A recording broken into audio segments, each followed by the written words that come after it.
아멘. 자, 오늘은 룻기 2장 말씀을 같이 읽는데, 내가 한 절 읽고 지체들이 한 절 읽고 이렇게 교독해서 2장 말씀 읽고 나서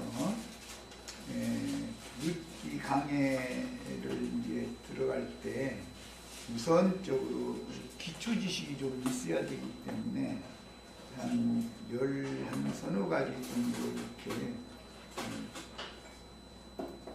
요약적으로 추출을 해서 메시지를 작성을 했기 때문에 그 말씀을 나누도록 하겠습니다. 성경을 같이 읽습니다. 반복해서 룻기를 이렇게 같이 갖고 읽는 것은 룻기의 문장 자체를 우리 지체들 마음속에 입력시키려고 일부러 이렇게 하는 거예요. 많은 이제 성경을 읽으면서 어떤 구절, 특히 이제 시가서 부분을 읽으면 그 성령의 이제 감동이 있어서 은혜가 밀려오기 때문에 눈물도 흘리고 다 많이 그렇게 성령을 통해서 은혜를 많이 받는 경우들이 많은데, 룻기 그 중에서 특히 그 2장을 읽으면은 다 눈물을 흘리면서 읽게 돼 있죠. 그것은 그때 당시 정황이 워낙 누구나 다 인성을 가지고 세상에서 살아가는 가운데 있는 그때 당시 사실적인 이야기를 이렇게 가감없이 기록을 해놓은 것인데, 그 정황을 보면 너무 애틋한 감정이 우러나오는 그런 문구로 이렇게 기록이 됐어요. 룻이라는 그 이방 여인이면서 생과부가 된 젊은 소년 과부 그 룻이 시어머니를 그렇게 지극히 봉양을 하는 그런 자세도 그렇고, 또 보아스라는 사람이 룻을 만나게 되는 과정도 그렇고, 오늘 이제 읽은 말씀 중에서 반복해서 나오는 말은 8절에 보아스가 룻에게 이르되 내 딸아 들으라, 이삭을 주러 다른 밭으로 가지 말며 여기서 떠나지 말고 나의 소녀들과 함께 있으라. 그들이 베는 밭을 보고 그들을 따르라. 이렇게 말한 내용과, 또 그 말미 부분에 시어머니와 보아스 한 말과 동일한 말을 그 룻에게 부탁하는 말이 나오죠. 22절, 나오미가 며느리 룻에게 이르되 내 딸아 너는 그의 소녀들과, 그 보아스의 소녀들과 보아스의 여종들과 함께 나가고 다른 밭에서는 사람을 만나지 아니하는 것이 좋다. 이렇게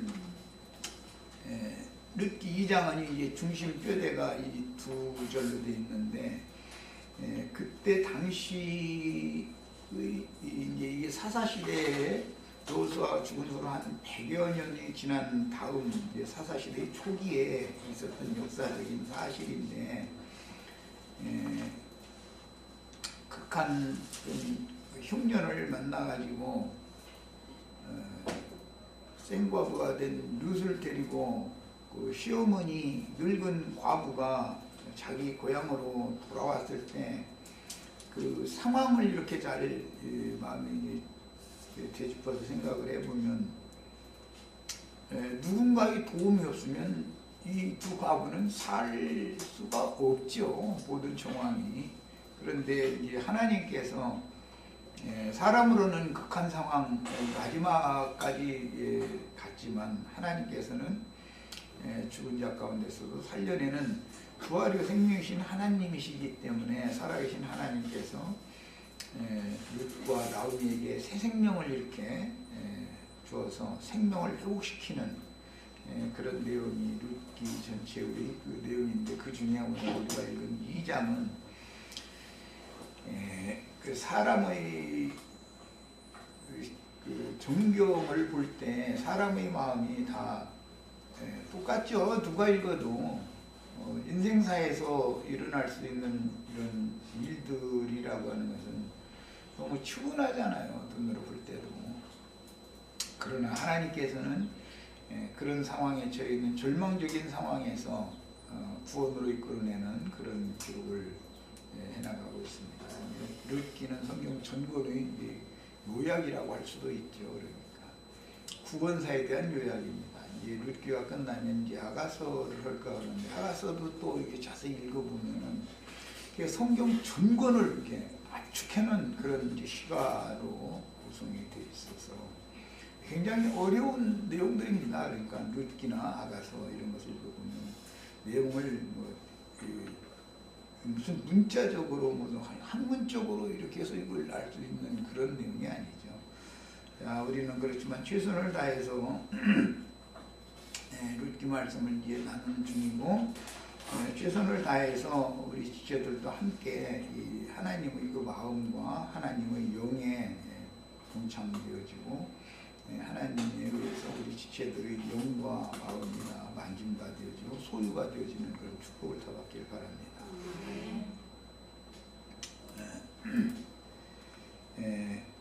자료를 해드렸는데 자료를 가지고 보도록 하겠습니다. 강해로 직접 들어가는 건 다음 주 아니면 다음 주 정도에 이제 룻기 1장 1절부터 이제 강해를 들어갈 거고 지금까지는 룻기를 이해를 돕도록 바탕을 지금 까는 말씀을 계속 나누고 있는 중이에요. 오늘 또 자료 내용이 룻기 강해를 읽기 전에 꼭 알아두어야 할 하나님의 구속에 관한 기본 진리의 지식이 있어야 된다. 이 말은 룻기가 성경 전권의 요약이고 압축이다 라고 이해를 한다면 성경을 통해서 구원 얻는 지혜를 얻기 위해서는 성경 전권이 말하고자 하는 기본 지식이 있어야 된다. 성경의 그 기초가 없으면 룻기를 읽어도 이게 구원의 말씀이 될 수 없고 다른 어떤 걸 읽어도 구원의 말씀으로 받아들이기가 어렵죠. 장성한 자가 되는 과정에서는 필수적으로 성경이 말하는 성경의 모든 그 진리 말씀들을 읽을 때 기본 지식을 다 갖추고 있어야 돼요. 그런데 이것을 이제 세상 교계에서는 신학이다 그러죠. 신학이다 그러는데 그건 세상 사람들이 하는 말이고 성경을 이해하고 구원을 얻기 위해서 믿음으로 취하기 위해서는 성경에 대한 그 진리의 기본 지식이 있어야 되는 거다라는 거예요. 그러니까 무조건 오고 예배당에만 열심히 다닌다 해서 구원을 받는다 이렇게 생각하면 안 되는 거죠. 교회를 모임에 참석을 하는 목적은 구원 얻는 지식을 주는 유일한 진리의 글인 성경에 대한 영적인 이해를 하기 위해서는 그래야 믿어지는 거니까 계시될 믿음을 얻기 위해서는 기본적으로 기본 진리의 지식을 취득하는 것부터 시작을 해야 되는데 세속 교계에서는 그런 진리에 대한 기본 지식을 갖추는 것은 목회자들이나 신학교에 가서 거기에서 배워가지고 와서 자기가 무슨 생활 방편으로 또는 어떤 종교 사업 쪽으로 이렇게 변질시킨 그런 용도로 쓰는 것으로 이렇게 세속 교계가 변개시켜서 종교 체제를 구성하고 있기 때문에 모든 사람은 성경을 기본적으로 아는 그런 세속교계에서 말하는 신학이라고 하는 기본 지식을 다 배워야 되는 거예요. 그래야만 룻기면 룻기를 읽을 때 말하고자 하는 의도를 오류 없이 잘 이해를 해서 나의 구원의 말씀으로 믿음으로 받을 수가 있다 이런 것이에요.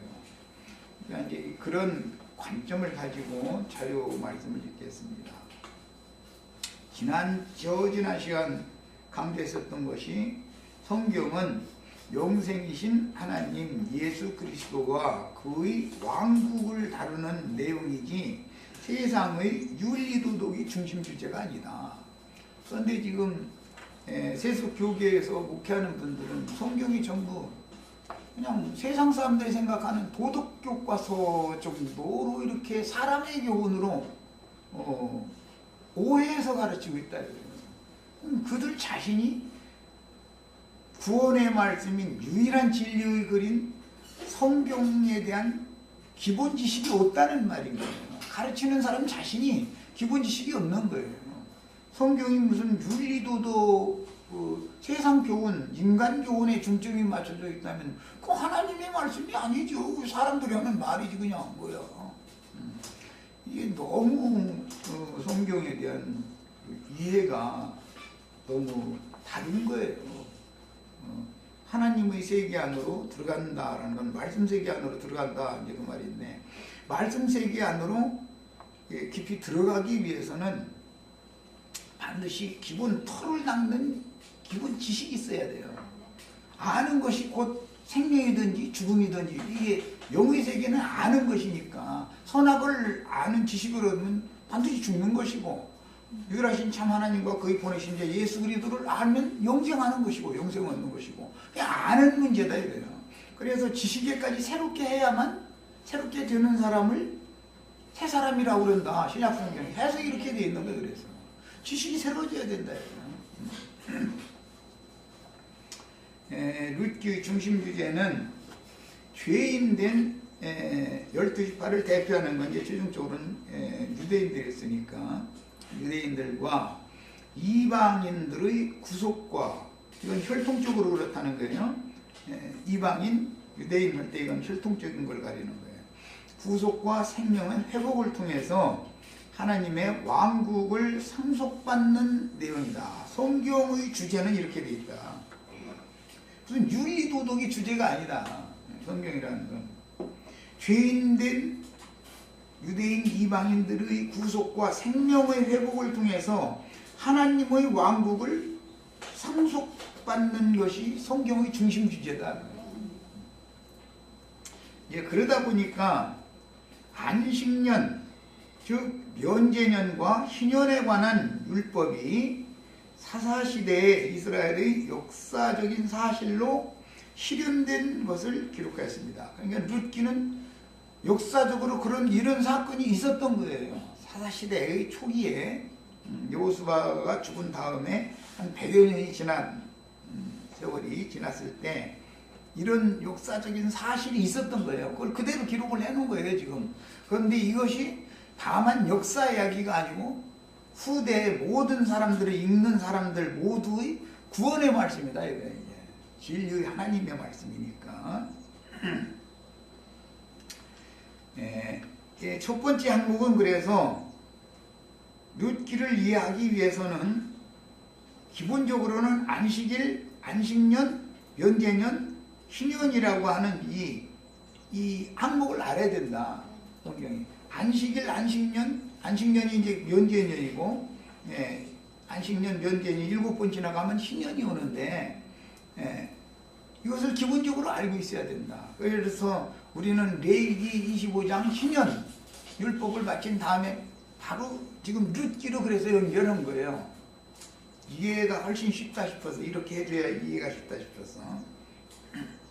이 항목은 이제 대략 많은 항목이 있지만 한 13가지, 4가지 정도를 이렇게 뽑아서 자료를 지금 만들어 놨는데, 첫째는 안식년, 면제년, 희년에 관한 율법을 이해를 해야 된다. 그 의미를 이해해야 된다 이런 말이에요. 안식년 즉 면제년이나 희년율법은 아브람과 이삭이 큰 흉년을 당하여 이방 땅에 내려가서 그의 몸인 아내를 팔아 생명을 부지하다가 하나님의 도우심으로 가나안 땅에, 하나님이 약속한 땅이죠, 돌아온 것에 근거하여 제정된 것이다. 훗날 그 조부 아브라함과 그 아버지 이삭의 이른 인생 경험이 야곱에게 동일하게 이렇게 외삼촌이며 장인집으로 가서 20년 동안을 지내다가 거기서는 역으로 아내를, 원래 아내가 있던 사람이 아내를 뺏겼다가 데리고 나오는 얘기가 아니라 아내가 없던 사람이 아내를 이제 데리고 나오는 이야기죠. 야곱은 이렇게 했죠.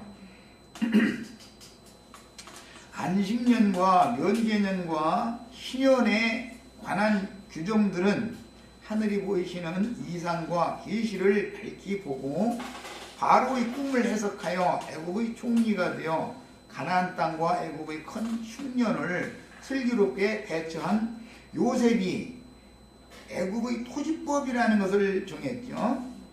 그걸 죄인들의 구속을 위한 복음으로 적용한 율법이다. 애굽의 토지법이라고 하는 건 이제 땅에 농사하는 법이죠. 그런데 농토를 다 요셉에 의해 팔아서 농토가 없었던 사람들에게 농토를 다시 잘 개간을 해가지고 다시 분배를 해주고 나서 종자도 주고 해서 농사를 지켜 만들었죠. 그리고 5분 1은 세금으로 바쳐라. 이렇게 했어요. 그게 애굽의 토지법이다 그래요. 이것이 이제 전반적으로 천국 농사를 하는 율법에 대한 토대가 되는 얘기다라는 말이에요. 그러니까 벌써 이 두 가지 항목만 생각해봐도 혼인법이 당연히 있어야 될 것이고, 야곱이 장가 들러갔다가 아내들을 데리고 오는 얘기니까, 그 다음에 목축하는 법이라든지, 이제 후에는 가나안 땅에서는 목축만 하는 게 아니라 농사도 지니까 약속의 땅에 농사하는 농사법이라든지, 농사를 하면 심고 가꾸고 거두고 이런 뭐 씨를 뿌리는 법이라든지 뭐 기경하는 법이라든지 추수하는 법이라든지 이게 율법이 다 그게 어떤 근거를 가지고 율법이 되어 있는 거다라는 거죠. 이거는 모두 예수 그리스도께서 세상에 천국 농사를 해서 천국의 아들들을 충만의 수를 채워서 그들에게 주님의 왕국, 나라를 유업으로 상속해 주고자 하는 데 목적을 두고 이 성경이 전반적으로 이렇게 기록이 된 것이다. 이게 구속사로 보는 관점이죠. 성경에는 희년이라는 용어가 나오는데 이스라엘에서 한 주기의 희년은 50년으로서 레위기 25장 때 강조해서 말씀드린 것처럼 이스라엘은 날짜, 절기, 연함 이런 것을 정할 때 유대력이라는 것이 있고 종교력이라는 것이 있어서 다르다. 이스라엘의 유대력은 아람 족속으로 셈족으로 살 때 거기서 포도농사를 짓는 법이 그게 유대력의 절기죠. 유대력의 절기. 농사법 보면은 7절기 절기와 당연히 이게 맞물려 들어가는 거예요. 우리나라도 24절기가 있죠. 옛날에 음력에는 절기죠. 절기. 그건 농사법인 거예요. 그게. 그런데 그런 셈족, 아람족으로 살 때와 히브리 민족으로 분리되어져 나와가지고 살 때 달력, 그 날짜를 계산하는 법이 딱 바꿔진다는 건 굉장히 중요한 이야기다.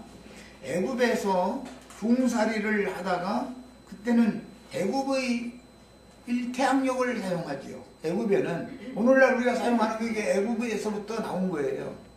애굽의 태양력에서 거기 기초된 게 물론 더 발전해서 지금은 더 세분화되고 정확한 그 시간 계산을 하는 것으로 되어 있지만 어쨌든 애굽의 태양력에서 온 것이 오늘날 우리가 사용하는 흔히 말하는 양력이라고 하는 거예요. 그런데 셈족은 자신들의 그 문명에서 사용하던 아람 족속들이 사용하는 유대인 본래의 달력을 잃어버렸다 이거예요. 애굽으로 종살이를 하러 갔으니까. 그래서 이제 그 태양신을 접촉하다 보니까 태양력에 익숙해져 있죠.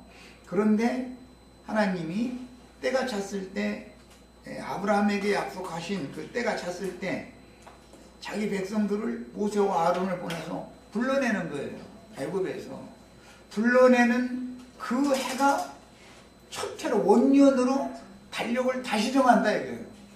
그러니까 애굽에서 유월절을 먹던 그 해가 원년이 된 거예요. 그래서 이것을 중교절이다 그래요. 그렇기 때문에 그 출애굽하던 그 해를 영년으로 삼아가지고 그 해부터 이제 1년, 2년 이렇게 따져 들어가시 유대의 중교절이기 때문에 그래가지고 50년마다 한 번씩 희년이라는 제도를 했다 이거예요. 출애굽을 하던 해로부터 시작한단 말이에요. 모든 것의 근원은. 예. 그런 이제 기본 지식을 갖추고 있어야 돼요. 희년은 이제 50년인데 50년의 원년은 어디냐? 출애굽을 하던 그 해다 이거예요. 출애굽기 12장에 보면 이 해가 첫 해다 이렇게 돼 있죠. 지금까지는 많은 횟수들이 지나갔지만 출애굽하는 해부터 새로 시작한다 이스라엘 백성들은. 우리도 구속받고 거듭난 그 해부터 하나님이 계수하는 날짜 계산이 들어가는 것이죠.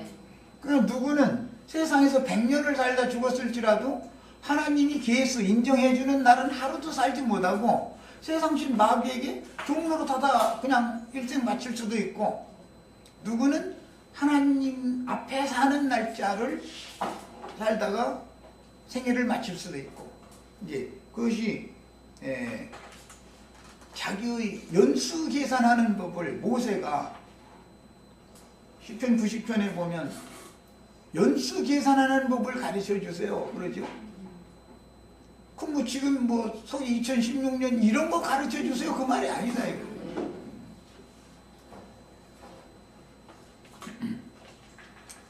사람이 제일 중요한 것은 시간을 도둑질 당하는 거예요. 도둑놈이 인간에게서 뭘 뺏어가느냐면은 그에게 하나님이 허락해 주신 시간, 날짜, 사시, 연한이라는 것이 있기 마련인데 각 사람에게 그것을 훔쳐가 버리는 거예요. 마귀가. 도둑놈이 하는 제일 중요한 건 그거예요. 시간 도둑질해 가는 거예요. 그러면 그냥 무로 돌아가는 거죠. 뭐 그냥 허황되게.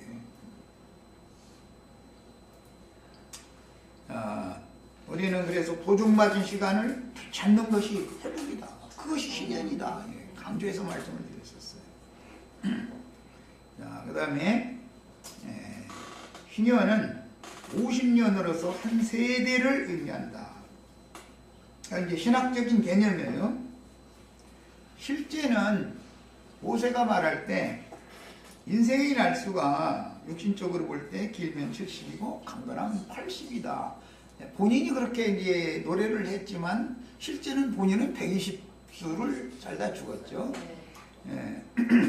그런데 이제 보편적으로 70, 80을 이렇게 계산을 한 것은 노아의 때 120으로 1000년 살던 시대인데 120이 이제 예언이 되어졌고 모세는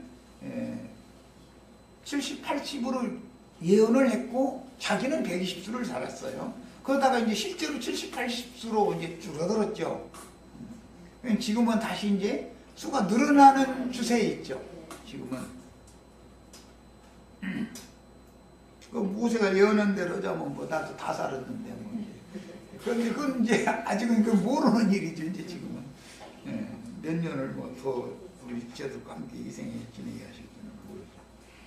그런데 인간 세상에서 한 세대는 70년 길면 80년이라고 한 것도 사실은 영적인 의미가 물론 있습니다. 이것도. 인간 수가 그렇다라는 것도 있지만 영적으로도 만수를 이걸 영적 수를 사용한 거니까. 그런데 영적인 한 세대는 구속받은 날부터 새로 시작한다 이거예요. 달력이 바꿔지는 거죠. 그래서 나는 우리 저 아내 생일도 뭐 알고는 있지만 뭐 생일이라고 뭐 사다 주고 그런 일이 없어요. 한 번도. 그럼 또 우리 지체들 알았다고 이제 나 돈 없는 데 있냐고 또 아내 생일인데 말이에요. 그냥 입 딱 닫고 넘어가겠다고 나 이제 밀려있다고 이러시지 말고 이제 형제들이 잘 알아서 하시는데 나는 그걸 안 해. 내가 안 하니까 우리 자매도 나에 대해서 얼마나 속편해. 자식들에 대해서 손자들에 대해서도 관심이 없어요. 육신의 날로 태어난 날은 어차피 그건 죽으려고 태어난 문화를 뭐 축하해줘 자꾸 뭐 죽으려고 태어났으니까 참 축하해주겠다. 이거 얼마나 그 황당한 일이요. 그것이 깨달아진다부터는 안 해 그걸. 영원한 새 생명을 얻은 날을 축하해줘야죠. 그러려면 당연히 그렇잖아요. 근데 죽으려고 태어난 문화를 뭘 축하를 해주겠어. 육신으로 태어난 날은 그게 죽으려고 태어난 날이지 살려고 태어난 날이 아니거든. 다만 그동안에 은혜를 입어서 구원을 얻어라 그런 뜻이 있을 뿐이지. 그 다음에 그렇게 구속받고 거듭난 날부터 시작해서 그가 신앙생활을 이 생에서 마치고 주님 품에 데려감을 받는 날까지가 실제적인 영적 희년이다. 이쪽 희년에서 다음 희년까지다. 한 주기를 이렇게 설명합니다. 그래서 그 한 희년 속에는 7 안식년, 7 면제년이 7이 들어있는 거예요. 그래서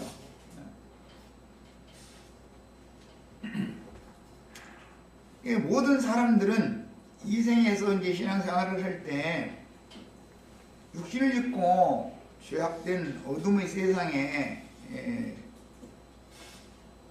버려둠을 당한 상태로 남겨진 상태로 더 좋은 본향을 향해서 이렇게 추구하는 구도자의 인생을 살게 하셨기 때문에 결과적으로는 인생을 마치는 날이 반드시 이제 오는 건데 인생을 마칠 때는 나에게 생명을 가지고 오셨던 그분의 세계로 돌아가야 된다.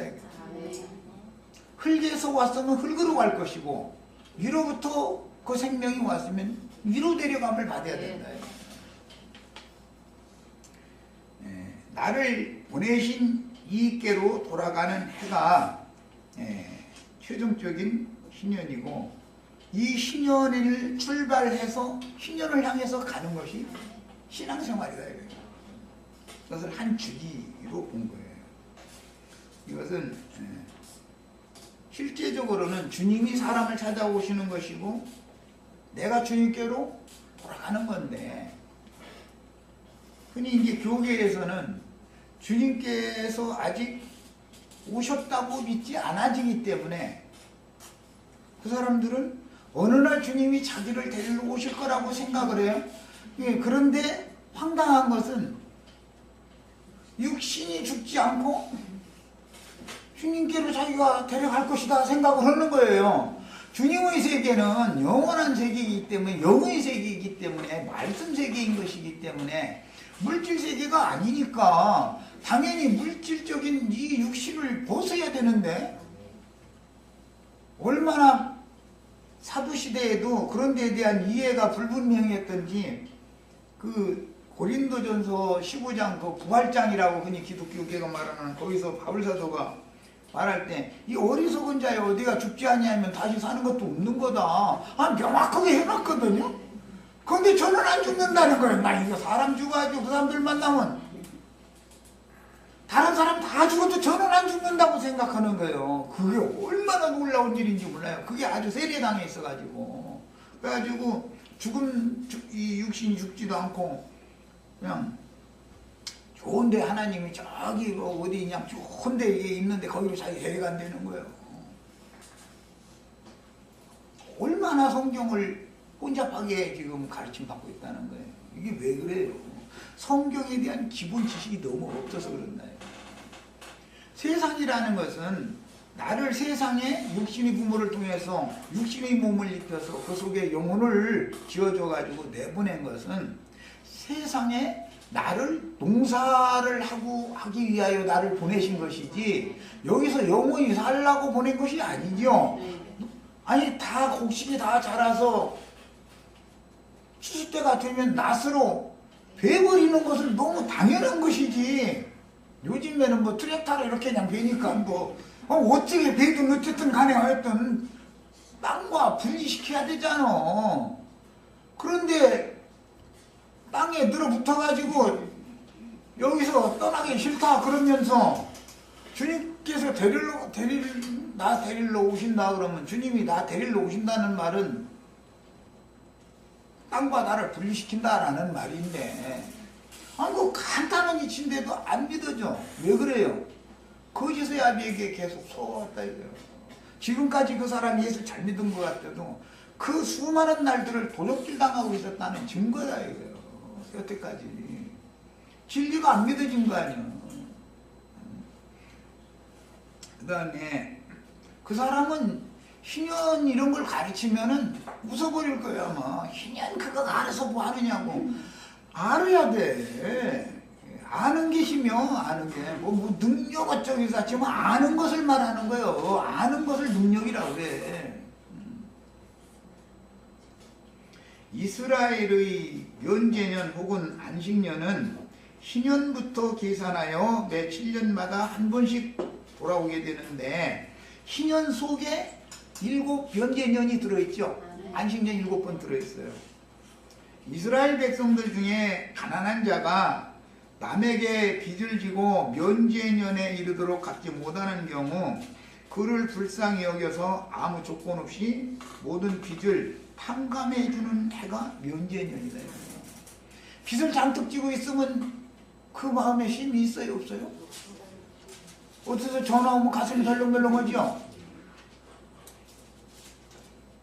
이자 2번 빌렸더니 돈 좀 갚어 그러고 전화하는 거 해가지고 떨리잖아요. 전화 오면 남의 이자 길러주는 그 빚 안 써본 사람들은 이 말도 이해가 안 될 거예요. 이게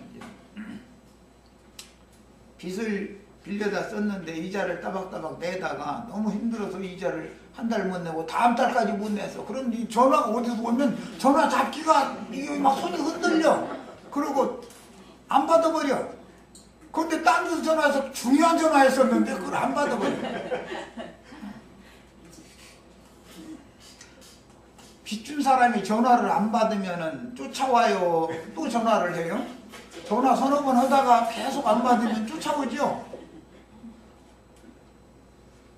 언제 내놓으라고 하려고 하는 마음도 없었었다가 계속 전화 안 받으면 뭔가 이상하다 했는데 언제 내놓으라고 하는 거예요. 자기 사서 그렇게 하게 돼 있어요. 복음이 저려. 주님께서는 가난해져서 남에게 빚을 줘가지고 고통받는 사람의 심정을 너무 잘 아시는군요. 세상사가 빚지면 그렇게 죽잖아요. 빚지면 꼼짝 못하는 거예요. 한 번 빚지면. 그래서 나는 우리 시절들 보고 절대로 빚지지 말아라. 지금 같은 세상일수록 빚을 지면 안 된다. 한 번 빚지면 갚을 수가 없어요. 갚아지지가 않는 거예요, 그게. 그래서 빚을 지면 안 돼요. 몸으로 때워야지. 빚 대신에 몸으로 때워야 돼. 할 수 없어. 그러면은 주님께서 때가 되면 회복시켜주기가 쉬워요. 그런데 빚을 잠복 져놓으면 회복시키는데 시간도 걸리고 하나님도 힘들고 사람도 힘들고 같이 힘들어.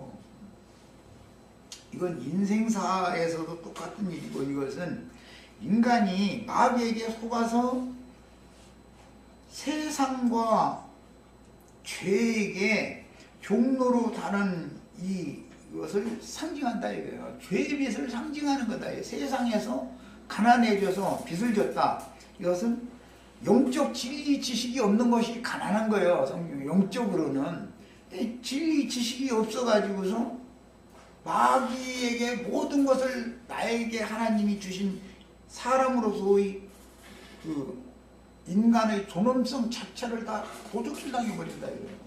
첫째가 시간 도둑질 당하는 거고, 그럼 시간 도둑질 당하다 보면 거짓말 하고 싶어서나 전화 안 받고 싶어서 그래. 불안하니까 안 받았는데 그게 죄잖아. 이제 범죄로 들어가는 거 아니야. 그게. 이런 방식으로 마귀에게 사람이 한번 탈취당하면 범죄를 저지르게 돼 있다. 안 할 수가 없어. 거짓말 하고 싶어서요. 그래서 세상 사람들이 뭐라고 하는 줄 알아요? 사람이 거짓말하는 게 아니다. 돈이 거짓말하는 거다. 그렇게 말도 있어요. 그런 말도 저기 안 들어본 사람이 이게 뭔 말이야? 그럴 거예요. 거짓말하고 싶어서 그런 게 아니다 이거예요. 그걸 갚겠다고 했는데 아니 생각같이 돈이 안 들어오는데 어떻게 갚냐 이거예요. 그래서 내가 거짓말하는 게 아니고 하다 못하니까 부대끼니까 하는 소리야. 핑계 대느라고. 굳이 왜 이렇게 자꾸 거짓말하냐?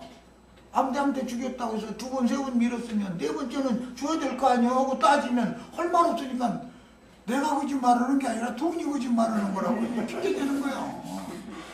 그런데 하나님 앞에서는 그게 안 통한다 이거예요. 그게 안 통해. 그 빚준 놈한테 그게 놈이 아니지. 빚준 그 사람 감사한 사람이죠.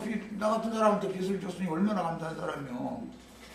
그 사람 앞에서 그게 통하겠냐 이거요. 돈이 거짓말하는 것이 내가 거짓말하는 거 아닙니다. 그러면은 뭐나 그렇네. 그러고서 돌아갈 것 같아요. 더 족치지. 빨리 내놓으라고. 이거 잘못하면 내 돈 뛰겠네 이래가지고. 그래서 연계년 제도를 율법으로 정해놓고 실행을 했는데 만약에 세상 교회 사람들이 생각하는 것처럼 문자대로 이걸 실행을 한다면 올해 면제년이 막 지나가고 나면 돈 좀 빌려주세요 하면 이제 얼마 줄 건데 가면서 타협해서 돈을 좀 빌려 쓸 수가 있지만 면제년이 곧 돌아와. 그러면 돈 좀 빌려주세요 하면은 빌려줘야 안 빌려줘요? 안 돼. 찔게 뼈는데 뭐라고 빌려줘? 한 5달 남겨놓고서 워낙 실제는 급해서 돈 좀 빌려달라고 있는 뻔히 알면서 가서 돈 좀 빌려달라고 그러면 이 사람 이게 안 들어가겠어요? 5달 동안만 도망다니면 말이 돈 못 받네 이러는데 왜 빌려주겠어요? 하나님의 율법이라는 이 말씀을 오해해서 사람의 교훈으로 이걸 오해하면은 이 하나님의 말씀이 사람을 죽이는 법이 된다 이래요. 가난한 사람 죽어야 되잖아. 그대로 돈 못 빌리잖아. 하나님의 말씀의 양면성이라는 게 이렇게 되는 거예요. 그래서 또 다른 해석이 필요해요. 믿음의 법으로 해석하는 새로운 해석이 필요하게 되는 거예요. 그런데 이것을 제자들에게만 종용히 가르쳐주게 되는 거잖아. 아무한테나 다 가르쳐주는 게 아니라 이게. 그럼 무슨 뜻이요? 말씀으로 죽고 사는 건데 나머지는 다 말씀으로 죽어라 그 말이고 제자들만 너희만 이 말씀이 또 그런 뜻만 있는 게 아니고 그 말씀을 통해서 너희는 생명하고 살아나야 된다 해서 제자들한테만 이 말씀을 풀어줬다고 그렇게 돼 있어.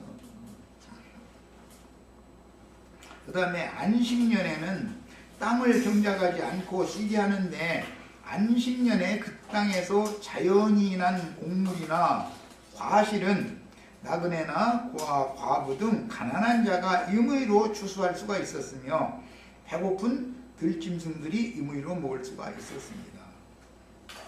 지주는 7년 안식년에는 농사를 할 수가 없었었죠. 하나님이 친히 농사한 건 과와 과부와 가난한 자들과 들짐승들의 몫으로 주는 거예요.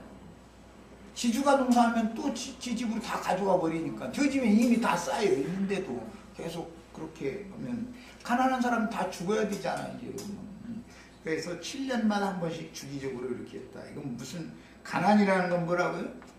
하나님의 말씀을 얻어먹지 못한 상태에 가난하다. 굶었다 그런다 이거예요. 이스라엘에서는 추수를 할 때 주인이 밭 모퉁이까지 다 거두지 않고 의무적으로 남겨둬야 돼요. 레위기 23장에 보면 추수법이 나오죠. 동사법 중에 최후가 이제 추수법인데 추수를 할 때 너희는 밭 모퉁이까지 다 되지 말고 남겨둬라. 율법이에요. 그럼 또 뭐 밭 모퉁이 남기는데도 좀 넉넉하게 남겨주면 좋을 텐데 다 되고 몇 포기 이게 놔두고 모퉁이 남겨뒀다고 또 그 하나님 그거 다 보고 있는 거예요. 그 다음에 의무적으로 될 때 웃음에서 일부러 흘려. 그리고 부이나 밀을 타작마당으로 옮길 때 단이 떨어졌어. 그럼 그걸 절대 다시 주워가면 안 돼요. 그게 유대인의 율법이에요. 그 이제 이삭 줍는 사람은 그 한 단 떨어진 거고 뭐 그냥 행제하는 거지 뭐 그냥 한 단 그냥 가져가도 상관없어. 그게 그 법이요 율법이요. 가난한 사람이 이삭 주스러 갔더니 한 단이 덜렁 떨어져 있으면 뭐 가져가도 훔치는 게 아니야. 그게 이스라엘의 율법이에요. 그 다음에 이스라엘의 이런 율법은 하나님의 구속을 받은 아브라함의 후손들도 전에 기근을 만나서 아브라함도 그랬고 이삭도 그랬고 그랬죠.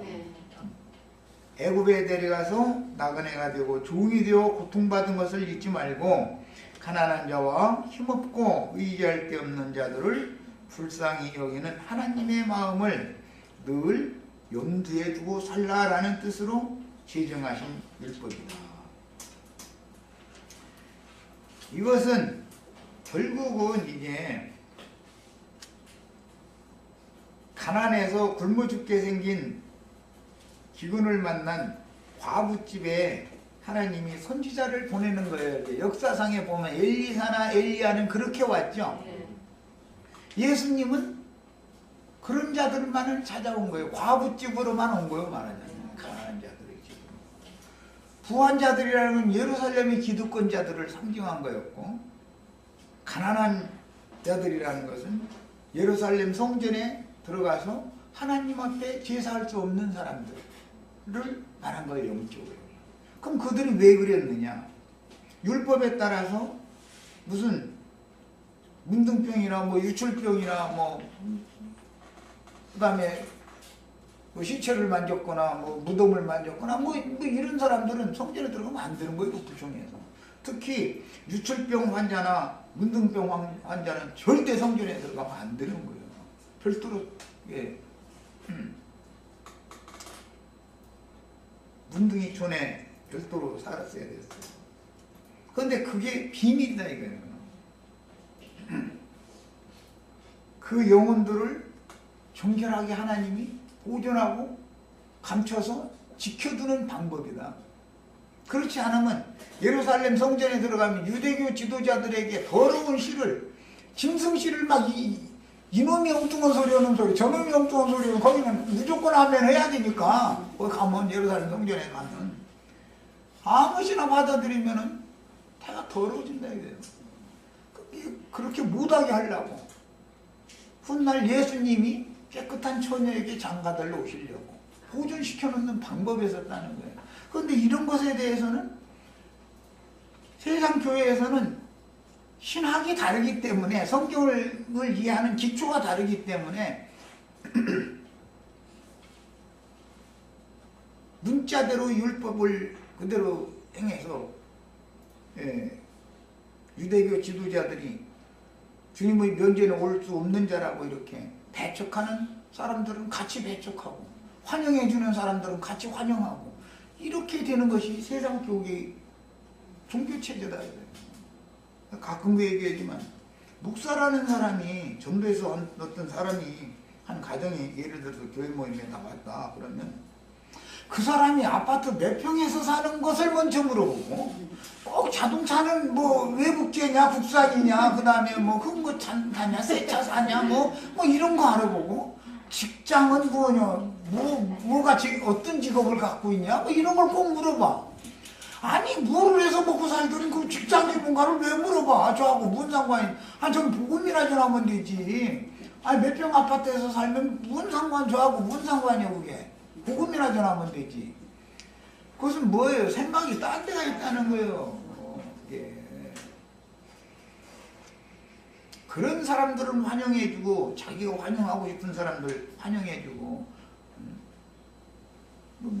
길거리에서 호박잎 몇 개 따다 놓고, 호박 한두 개 갖다 놓고, 가지 몇 개 갖다 놓고, 이게 싸가라고 하는 할머니가 만약에 예배당에 오신다고 하면 거들 때도 안 가. 와야 뭐 자기한테 유익될 게 하나도 없잖아. 밥 한 그릇이나 축내고 가면 축냈지. 그런 사고를 갖고 있다는 건 유대교인들이 하던 행습과 뭐가 다르냐 이거예요. 보아스보다 더 가까운 근족이 누구냐 이거예요. 그 사람이 정말로 힘들고 가난한 이 과부에게 생명을 회복시켜줄 사람이냐 이거예요. 아니잖아. 진리의 지식이 없으면 속게 돼 있어요. 그래서 너무 세상적이거든. 그런데 아무리 말씀을 그럴싸하게 가르치고 하는 것 같아도 그 사람의 영과 마음 씀씀이를 이게 겪어보면 몰라? 그 사람이 정신이 어디로부터 보냄받은 정신을 갖고 있는 사람인지 왜 몰라? 그걸 바보야? 조금 어느하게 가르치고 세상적인 지식이 좀 부족할지라도 누구를 만나야 되는지는 판단이 다 오는 거예요. 인간 세상에서도 사람이 일단 가난해져서 과중한 빚을 지고 나면 스스로의 힘으로는 생존하기 어려운 상황에 처해지기 때문에 아무리 노력하고 수고해도 이미 진 무거운 빚을 스스로 힘으로는 갚을 수가 없는 거다. 스스로 갚을 수 있으면 갚아라 그렇게 돼 있어요. 레위기에서 보면 25장에 보면 스스로 부를 수 있는 자는 다 불러라. 그런데 스스로 부를 수 있으면 내 스스로 구원을 받을 수 있으면 그것은 성경이 말하는 구속이 아니다 이거예요. 구속자가 필요 없는 거잖아. 지금 보아스가 필요 없이 자기 스스로 하는 일이니까 그럼 구원이 아니다라는 걸 지금 말하는 거다. 스스로 갚을 수 있다. 그건 어림도 없는 소리예요.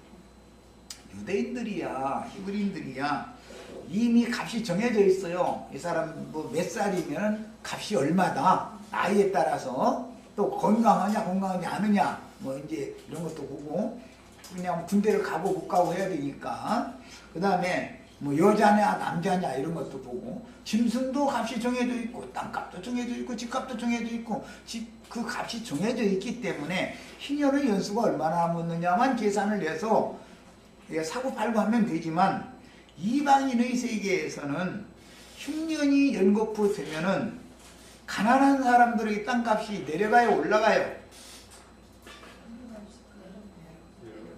세상 말로 똥값 되지요. 가난한 사람이 땅 몇 평 가지고 있어. 흉년이 연거푸와 그러면 땅에서 나오는 걸로 뜯어먹고 살다가 흉년이 연거푸 오니까 천석지기 만석지기라는 사람은 광에 곡식이 나무 돌아가니까 가서 빌려야 될 거 아니여. 마누라고 자기 새끼도 굶겨 죽일 수 없잖아. 굶어 죽으면 지가 죽지. 그럴 수 없으니까 빌려오는 거예요. 그러면은 그냥 빌려줘요? 담보대표 그러죠? 뭐 가져가야 돼요? 놀면서 갖고 와 그 말이잖아. 그러면 그 몸값이 금년까지 예를 들어서 쌀이 20가마니짜리의 논값이었어. 그러면 흉년이 와서 잡혀러 가면은 20가마니 값으로 잡아요? 아니면 그거 3가마니 쳐줄 테니까 그거 무서 놓고 가려면 가고 말라면 말고 이래요. 부자지요?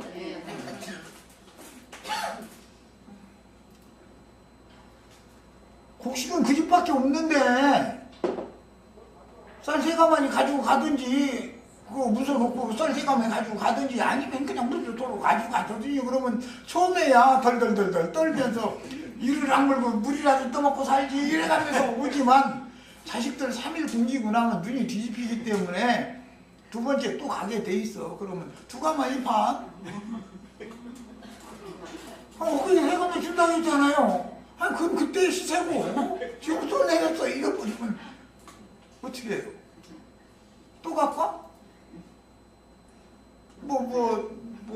저 나무 송진이라도 몇 경우 얘기지 예를 들어서 산에 가서 뱀이라도 잡았다 얘가 이제 왔다고 봐.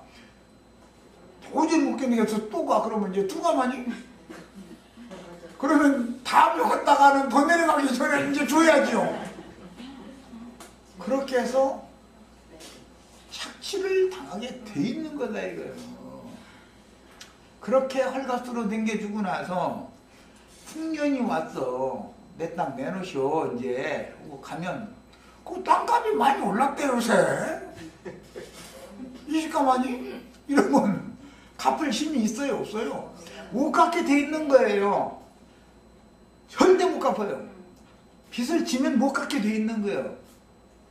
그 사람들은 무언가 핑계를 대서 이 사람을 완전히 홀딱 베끼고 길거리로 내모는 방법을 알고 있어요. 어떻게 하면 된다는 것을. 그냥 뺏는 방법을 알고 있는 사람들이요. 무슨 재주로 물을 거요. 그래서 이스라엘에서는, 세상 나라는 그렇기 때문에 이스라엘에서는 그런 불공정한 짓을 못하게 하는 거예요. 그게 율법이에요. 희년 율법인 거예요.